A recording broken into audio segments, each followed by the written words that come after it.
One of the hottest topics in personal finance the last few years are these Series I savings bonds, which saw their interest rates surge with inflation in late 2021. However, the opportunity set has changed and other things actually look more attractive by comparison. So today I just want to show you how you actually redeem Series I savings bonds if you're looking to move into other opportunities. Let's get started.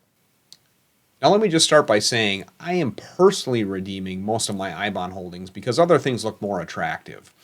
For example, if you take a look at the Wall Street Journal's page on where U.S. Treasuries are today, in terms of yields, you can see the various maturities here from 1 month all the way up to 30 years. We're interested in this yield column. Maturities for shorter dated stuff, anything under 2 years, are in the fives. In fact, even 5.5% on the 6 month issue.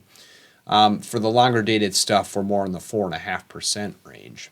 This compares to I bond yields, which have moved down. They peaked at nearly 10%, but they've dropped all the way down to 4.3. And it's important to remember that the yield on I bonds is comprised of two components. There's a fixed rate, and the bigger portion is always the part that's linked to inflation or a measure of the consumer price index. And look, inflation is coming down, albeit gradually.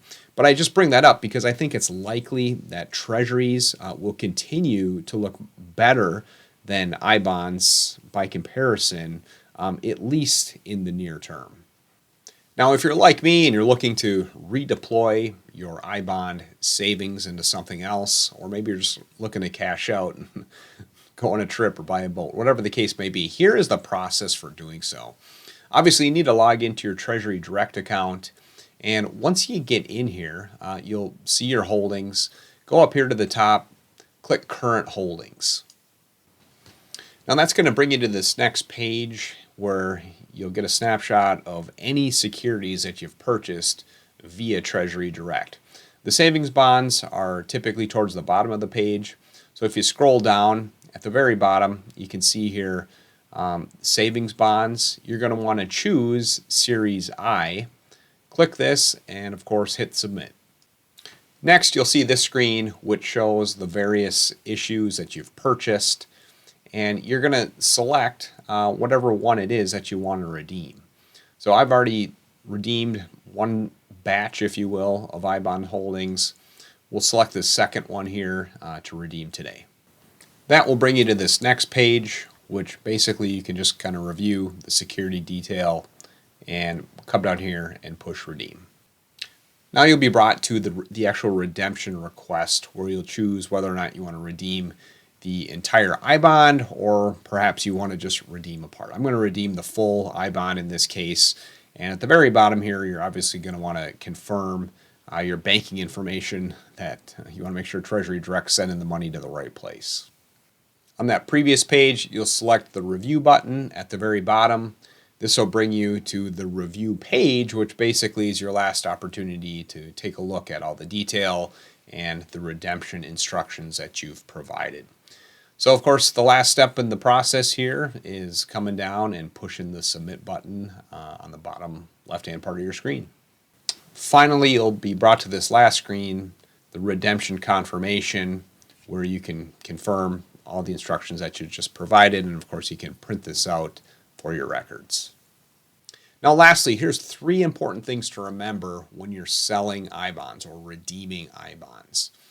So number 1, and I'm sure this is applicable to most people watching this, if you've held I bonds for less than 5 years, there's a quote-unquote penalty for redeeming early. And it's not huge, it's just the last 3 months worth of interest. Okay, so that's important to remember. Related to that, when you redeem your I bonds during a given month, you're not going to earn any interest in that month. Thus, it's more favorable to redeem at the beginning of a month rather than the end because you're basically lending money for free during those days. Let's say, for instance, you redeem on September 30th. Well, you're not going to earn any interest for the month of September. You're going to give back the interest from the previous 3 calendar months. Thus, it's just more favorable to redeem at the beginning. Last but not least, remember, interest earned on I bonds is tax deferred.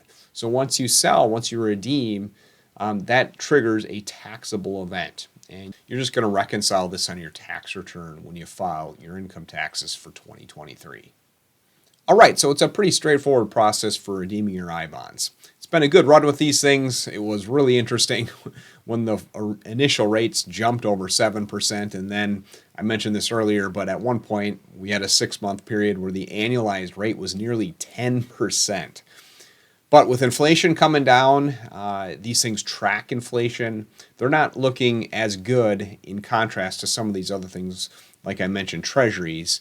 And make sure you subscribe to the YouTube channel here. I have a video idea. It's kind of in the works in my mind for discussing treasury inflation protected securities, also known as TIPS, which look exceptionally interesting given where yields are. So stay tuned for that. As always, I want to say thanks for watching, and I hope we'll see you in the next one.